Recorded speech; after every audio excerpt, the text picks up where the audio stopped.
Good morning learning. કેમ છો મારા ચેમ્પિયન્સ? દોસ્તો, હવે પરીક્ષાને 3 દિવસ બાકી છે. ઘણા બધા વિદ્યાર્થીઓ ટેન્શનમાં છે કે સર હવે 3 દાડામાં શું ભણીશું, પાછું ઉત્તરાયણ બી છે, એની બી અલગ મજા છે. એક્ઝામ વખતે તહેવારો કેમ આવે છે? તો ચિંતા ના કરો, 3 દિવસનું સરસ પ્લાનિંગ તમારી માટે લઈને આવ્યો છું. 11-12 સાયન્સના છોકરાઓ કે પછી 10માં ભણતા હોય, 3 દિવસમાં તમારે શું કરવું જોઈએ એનું સુંદર પ્લાનિંગ તમારી જોડે છે. દોસ્તો, નંબર 1, દિવસનું પહેલા પ્લાનિંગ કરો. તમારી પહેલી પ્રાથમિકતા એવી હોવી જોઈએ કે ભાઈ મારે ઉત્તરાયણમાં પતંગ ચગાવવા જવાનું છે. હા જા, તો સવારે તું 5 વાગે ઉઠી જા.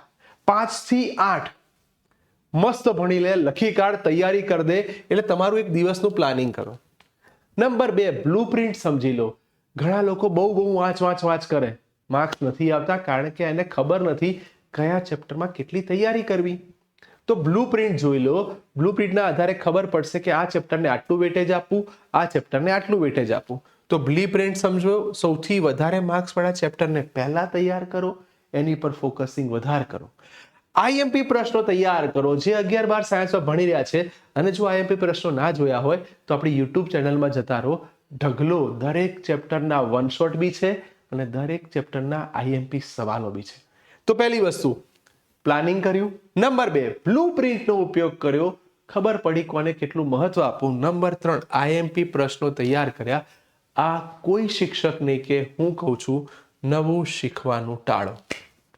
હવે કોઈ અઘરી થિયરી લઈને બેસી ગયા, અઘરા દાખલા લઈને બેસી ગયા, તો એ જે તે વસ્તુ તમારો અડધો-પોણો કલાક લેશે અને સાથે સાથે નર્વસ થશો, મગજ ટેન્શન લેશે. તો મારી દરેકને એક હમ્બલ રિક્વેસ્ટ છે કે હવે નવું શીખવાનું ટાળો. જે ભણી ગયા છો ને એને રિવિઝન ઉપર ભાર મૂકો. તો પહેલા દિવસને જો હું શોર્ટમાં કહી દઉં તો તમારી જોડે પહેલો દિવસ આવી ગયો. પ્લાનિંગ કર્યું હશે, બ્લુપ્રિન્ટ તૈયાર કરી, આઈએમપી પ્રશ્નો તૈયાર કર્યા, નવું શીખવાનું ટાળ્યું. નંબર 2, બીજા દિવસની સૌથી સુંદર વસ્તુ એ કે સર બીજા દાડામાં શું કરીશું?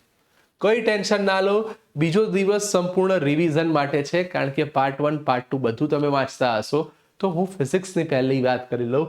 તો પહેલા સૂત્રો અને આકૃતિ જો આવડતી હોય તો એક લઈને નોટ પેન લઈને બેસી જાઓ, ફટાફટ આકૃતિ દોડ નાખો, સૂત્રો બનાવી કાઢો.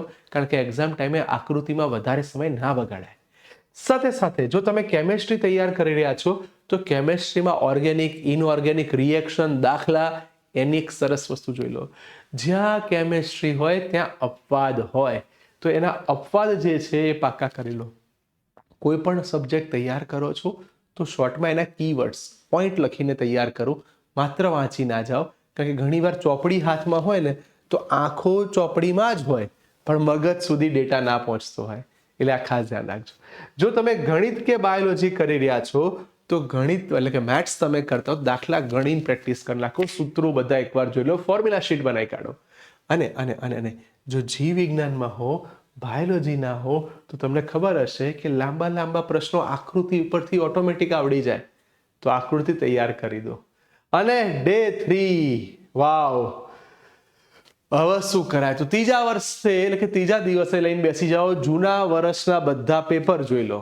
અને જે લોકો આપણા ટ્યુશનમાં આવે છે એમને ખબર છે કે જૂના પેપરો સરસ તૈયાર કરી કાઢ્યા હોય. જેટલા બને એટલા PYQs, છેલ્લા 5 વર્ષના પેપરો, 3 વર્ષના પેપરો જોઈ લીધા હશે. સમયનું સંચાલન કરતા શીખો કે સર આવડે છે બધું પણ 3 કલાકમાં લખવાનું છે ને, પેપર છૂટી જાય, રહી જાય એવી બહુ ના પડાય. એટલે 3 કલાકની અંદર લખવાનો પૂરેપૂરો પ્રયત્ન કરો. અને છેલ્લી વસ્તુ બેટા કે આ બધામાં જર્નલ ઓપ્શન છે, MCQમાં જર્નલ ઓપ્શન નથી. તો MCQની શક્ય એટલી પ્રેક્ટિસ કરો. MCQ જેટલા આવડે એટલા વધારે પાકા કરો. ઓકે. અને જો છેલ્લે કહી દઉં ખાસ ટિપ્સ મારા માટે, મારા વિદ્યાર્થીઓ માટે જે મારે કહેવી છે, ખાસ ટિપ્સ નંબર 1, એવું ના હોય કે એક્ઝામ ટાઈમે તમે ખાલી 2-3 કલાક જ ઊંઘો. એવી ભૂલ નહીં કરવાની. 6 કલાકની ઊંઘ પૂરેપૂરી લેવાની. કારણ કે તમે સૂઈ જાઓ ને એટલે મગજ તમે જે કામ કર્યું છે ને રિવાઇઝ કરતું હોય, તો મગજને એ રિવિઝન મોડમાં લાવવું જરૂરી છે. એટલે ખોટા ઉજાગરા કરવાથી તબિયત બગડશે, માથું દુખશે, કોન્સન્ટ્રેશન ઘટશે, કશું નહીં આવડે. તો આ દરેકને હમ્બલ રિક્વેસ્ટ છે કે 6-7 કલાકની ઊંઘ પ્રોપર લો. હા, 5-6 કલાકની ઊંઘ લેવાય, 7-8, 10-10 કલાક નહીં. હે ને? નંબર 2, લખીને વાંચો. આખી થિયરીઓ લખવા ના બેસો. આખા દાખલા ગણવા ના બેસો, એના કીવર્ડ્સ લખી દો, તમે એને સમરાઇઝ કરી દો, ફટાફટ માર્ક્સ આવે.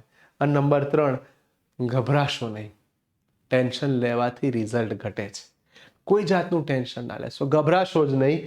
આ પોતાની જાતને કહી દો, મને બધું જ આવડે છે, હું બેસ્ટ લખવાનો છું, મને મારી મહેનત ઉપર વિશ્વાસ છે. અને દોસ્તો, મારી દરેકને પર્સનલી રિક્વેસ્ટ છે કે ગભરાયા વિના પેપર આપવા જાઓ અને આ વિડીયો તમારા માતા પિતાની સાથે બેસીને જુઓ. આ વિડીયો એકવાર એવું લાગે છે તો બીજી વાર જુઓ, બીજી વાર એવું લાગે તો ત્રીજી વાર જુઓ. જેટલી વાર જોશો ને એટલી વાર તમને એક હિંમત મળશે, તૈયારી કરવાનો ઉત્સાહ મળશે. તો do your best. Again, all the best નહીં, best of work. Best of luck નહીં, માત્ર નસીબ નહીં, આપણી મહેનત પણ એને. તો નસીબ અને મહેનત જો બંને ભેગા થઈ ગયા ને તો સોને પે સુહાગા જેવું થશે. Okay, wish you all the best. મને વિશ્વાસ છે કે તમે સરસ તૈયારી કરી છે, સારું રિઝલ્ટ લાવશો. વિજયી ભવ. ખૂબ ખૂબ આગળ વધો બેટા.